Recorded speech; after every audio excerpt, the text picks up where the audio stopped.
Então, falando rapidamente, eu acho que a minha ideia é falar principalmente para os residentes, para colocar alguns conceitos importantes, né, do infarto na UTI, é entender que a troponina positiva não necessariamente ela significa infarto, né?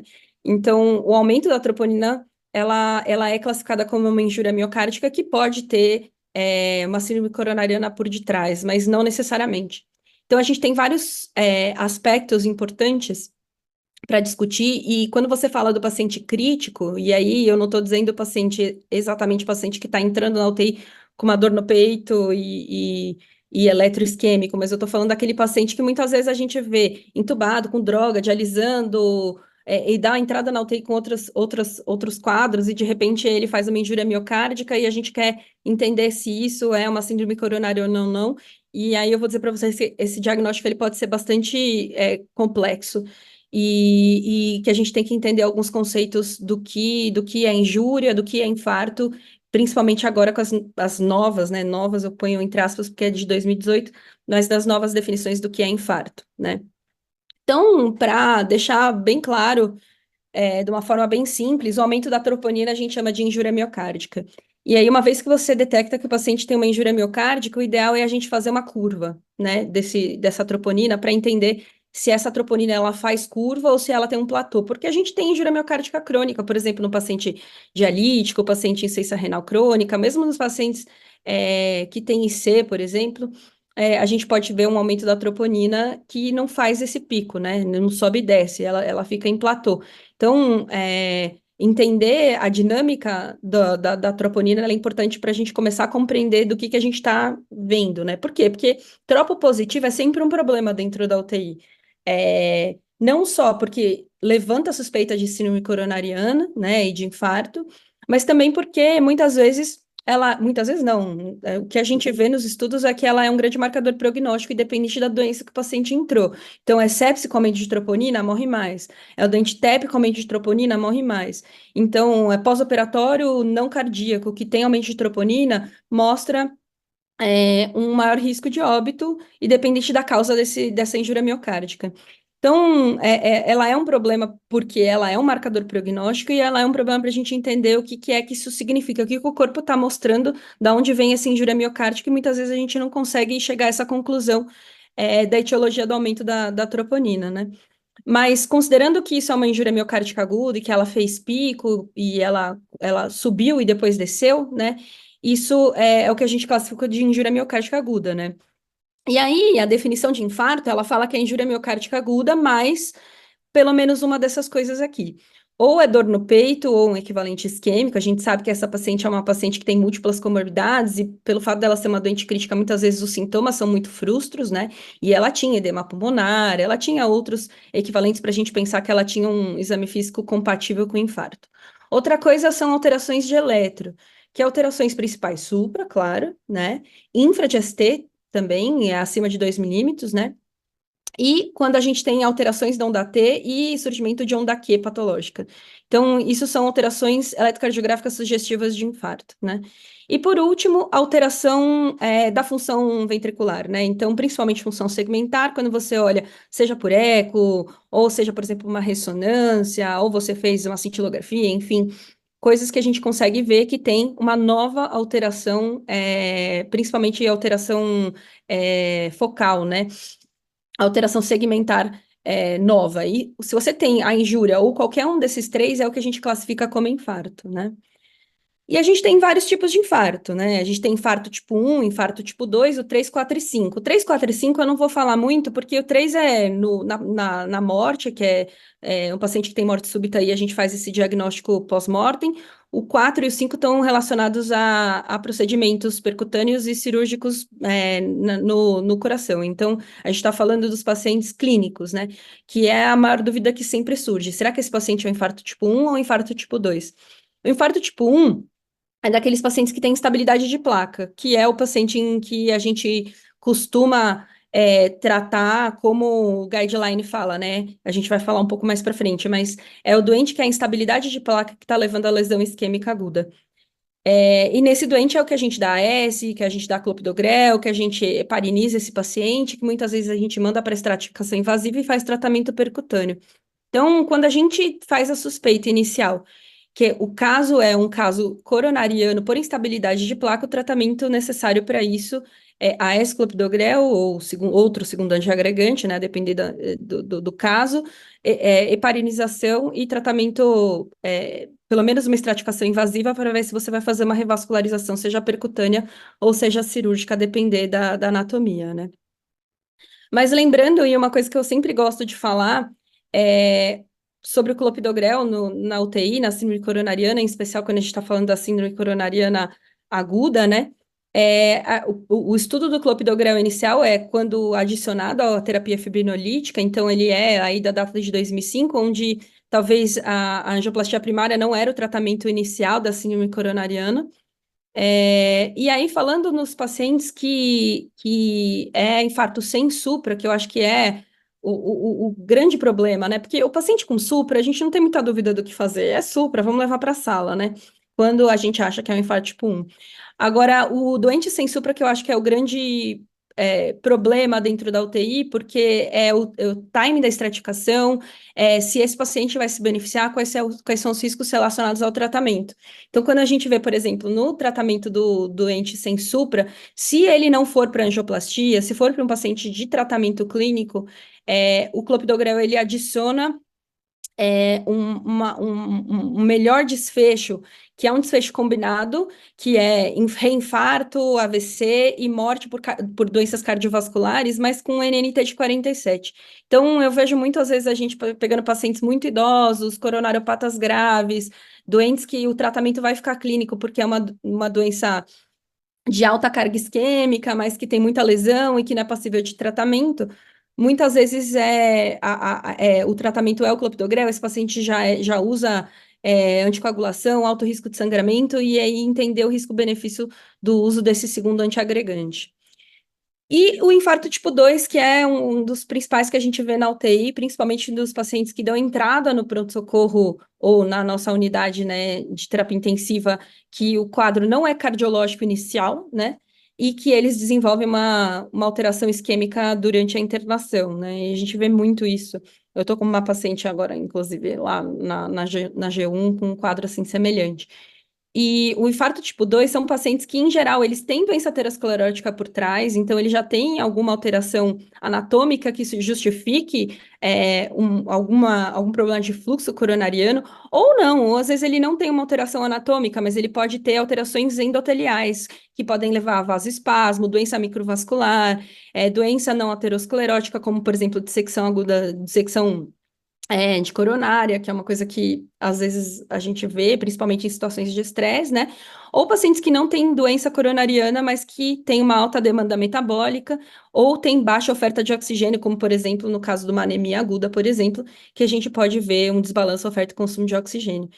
E a gente tem múltiplos fatores fisiopatológicos nessa doença e que muitas vezes é difícil da gente conseguir controlá-los, principalmente no cenário do doente crítico, né? Então, o doente tem essa doença aterosclerótica que leva a uma obstrução fixa aí do fluxo, mas ele pode ter taquiarritmia, como é o caso da nossa paciente, a paciente com disfunção respiratória, hipoxemia, anemia grave, hipotensão, tudo isso implica maior gravidade no quadro dela, que já tem uma doença aterosclerótica inicial.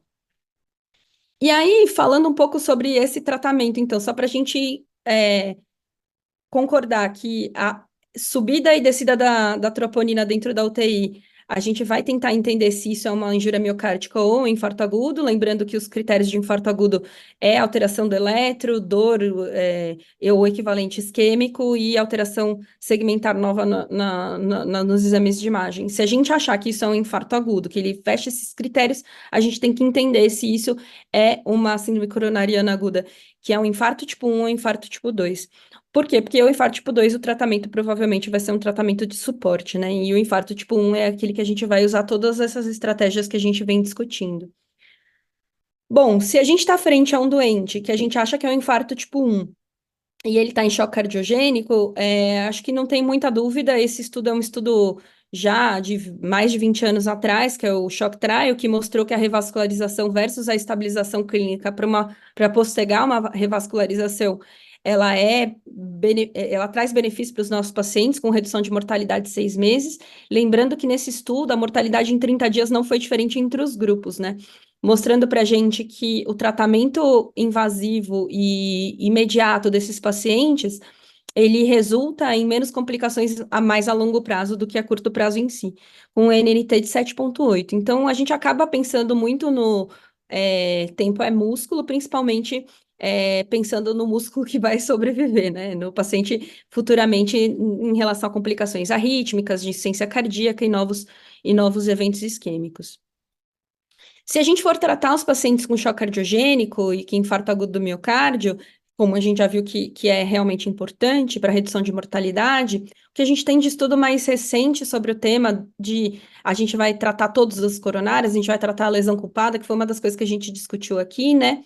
O que a gente tem de evidência fala a favor da gente tratar a lesão culpada inicialmente para depois reestadiar as outras coronárias, né? E talvez não significa necessariamente que a gente só trata a lesão culpada e as outras coronárias a gente deixa de lado, até porque esse estudo mostrou uma diferença de mortalidade que ela é em 30 dias, mas que depois, no follow-up de um ano, não faz diferença uma estratégia multivessel, né? Tratar todos os vasos versus uma lesão culpada. O que mostra pra gente o seguinte: o tratamento agudo é da lesão culpada, e depois a gente vai ver o que a gente vai ver, vai fazer com as outras lesões isquêmicas, talvez uma prova isquêmica, talvez, se a lesão for muito grave, tratar num segundo momento. É, mas que na abordagem da síndrome coronariana com choque cardiogênico, o tratamento da lesão culpada inicialmente talvez o mais benéfico que a gente tem. O que ajuda a gente, né? Porque você pega um paciente grave como essa, né? Que tinha lesão nessa safena para DA, mas tem lesão na coronária direita e é uma coronária direita dominante, às vezes gera dúvida do que vai fazer, trata as duas. A gente mesmo, né, levantou essa questão, mas eu concordo com o Dr. Marcos que talvez o que a gente deveria focar, se fosse fazer um tratamento percutâneo, seria da lesão da DA, sabendo que é uma lesão tecnicamente difícil e que é uma lesão de anastomose da ponte, é uma ponte de safena, e é uma ponte de safena que me chamou a atenção pelo filme, uma safena mais terço médio distal, né? Então, também entender qual que é o benefício que isso vai trazer. Então, só para resumir essa parte do tratamento, a gente vai tratar a lesão culpada imediatamente e as lesões não culpadas a gente vai estadiar de várias formas diferentes, seja no tratamento da síndrome com supra, seja no tratamento da síndrome sem supra. É, Principalmente quando você estiver falando de choque cardiogênico, o tratamento da lesão culpada inicial, sem tratar as outras lesões, se torna mais robusto o que a gente tem de evidência científica atual, tá? E aí, falando um pouco mais da síndrome sem supra, para trazer um pouco mais de alívio no nosso coração nesse caso, eu trouxe esse estudo, que é um dos estudos principais do tratamento da síndrome sem supra, e depois uma meta-análise de outros estudos que inclui esse estudo também, que é o que a gente faz com os pacientes com síndrome sem supra. Aqui é importante ressaltar que a gente está falando de todos os pacientes síndrome sem supra. Então, eu estou falando desde pacientes mais baixo risco para pacientes mais alto risco, tá? Então, é meio que jogar todo mundo no mesmo saco. Eu entendo que cada caso é um caso, mas entendendo o que, na média, o que o tratamento faz, né? Então, a gente sabe que o tratamento invasivo, ele é superior muitas vezes ao tratamento não invasivo, mas ele não tem não é muito robusto a ideia de que ele vai prevenir mortes naquela internação. Então, esse aqui é um follow-up de 15 anos desse estudo do FRISC-2, mostrando que a estratégia invasiva teve um desfecho de menor incidência de morte e reinfarto, mas quando a gente isola apenas morte cardiovascular, né, por causa cardiovascular, ela abre um pouco a curva aqui nos primeiros 3 meses, mas ao longo dos anos a gente tem uma mortalidade semelhante entre os grupos. E aqui a meta-análise que eu trouxe para vocês, mostrando alguns estudos do tratamento, né, da síndrome coronariana sem supra, e aí comparando uma estratégia de rotina invasiva versus uma estratégia invasiva em casos selecionados, né? E aí, aqui é interessante porque a gente está vendo os resultados, eu não estou conseguindo ver no meu slide, mas se eu não me engano, aqui a gente está vendo os resultados dos pacientes que a gente está falando da internação. Então, entre o desfecho primário, né, o início da síndrome coronariana e o desfecho primário, mostrando que tanto para morte como para reinfarto, uma estratégia em que a gente é mais seletivo na hora de escolher quem são os pacientes que vão para cateterismo e angioplastia, seja para morte, seja para reinfarto, talvez a estratégia menos invasiva, a estratégia para casos selecionados de angioplastia. E quando você fala a longo prazo, né, dos pacientes da alta até o final do follow-up desses pacientes, é interessante que a gente vê que para mortalidade, a gente não tem uma certeza absoluta que uma estratégia invasiva vai fazer diferença no desfecho de mortalidade a longo prazo para esses pacientes, sendo que claramente ela reduz casos de reinfarto, né, que acabam sendo não fatais. Então, na prática, a síndrome coronariana sem supra, ela é um grande problema dentro da terapia intensiva, porque a gente precisa entender quais são os casos em que a gente precisa ser muito mais rápido e mais invasivo, e quais são os casos em que a gente pode fazer uma estratégia menos invasiva e tentar entender um pouco melhor esses casos. E aqui a gente está falando dos pacientes, não infarto sem supra num doente infarto tipo 2, a gente está falando do infarto tipo 1, tá? E aí aqui eu trago para vocês, para finalizar nessa discussão, um fluxograma interessante do NHS, que sabidamente a gente sabe que o NHS é um sistema de saúde público e que acaba muitas vezes tendo condutas menos invasivas e mais baseadas na custo-efetividade das intervenções, né? E eu acho que talvez para o nosso cenário isso seja algo de alguma forma a se espelhar, né? Então, você tem uma suspeita de síndrome coronariana aguda dentro da terapia intensiva, a gente tem que entender se a causa primária é cardiológica ou não. Então, se é um doente que não é cardiológico, a gente vai seguir um outro fluxograma. Vamos inicialmente para o paciente cardiológico, que é o nosso caso aqui, né? A paciente internou com equivalente isquêmico, edema agudo de pulmão, arritmia, é, e tinha um provável infarto sem supra na entrada, né? A gente vai olhar para alguns fatores presentes, principalmente eletrocardiográficos, que mostram para a gente um altíssimo risco, né? Se a paciente está tendo arritmia ventricular, se ela tem supradesnivelamento do segmento ST, ou se tem infras que são importantes acima de 2 milímetros, a gente vai tratar como síndrome coronariana, a gente vai pedir uma estratificação invasiva, provavelmente, e considerar a dupla antiagregação plaquetária nesses casos e entender se é um paciente para angioplastia primária ou não. E se esse paciente não tem nenhuma dessas alterações eletrocardiográficas de alto risco, você pode pensar em tratar como não síndrome coronariana aguda, monitorizando esse paciente e mostrando aí, olhando para as outras causas, né, para as outras comemorativos da síndrome coronariana, para poder definir uma estratégia invasiva num segundo momento. Agora, para os pacientes que não têm causa cardíaca inicial, como a internação na UTI, a gente olha para também padrões eletrocardiográficos de alto risco, como supra, infra, inversão de onda T e bloqueio de ramo. Se esse paciente não tem isso, você vai tratar como não síndrome coronariana aguda. Agora, se esse paciente tem essas alterações, a gente vai olhar para outras causas de alterações eletrocardiográficas que também podem contribuir, como, por exemplo, hipoxemia, sepse, se tem uma miocardiopatia induzida pelo estresse, Takotsubo ou TEP, que são causas que podem ter alterações eletrocardiográficas. E aí você vai levar em consideração algumas coisas clínicas e fatores de risco relacionados à doença coronária. Opa, saiu, mas é o último slide. Nas coisas clínicas, tem edema pulmonar grave, tem um novo sopro ou regurgitação mitral nova, tem terceira bulha mostrando sinais de insuficiência cardíaca, tem instabilidade hemodinâmica nova, tem nova arritmia.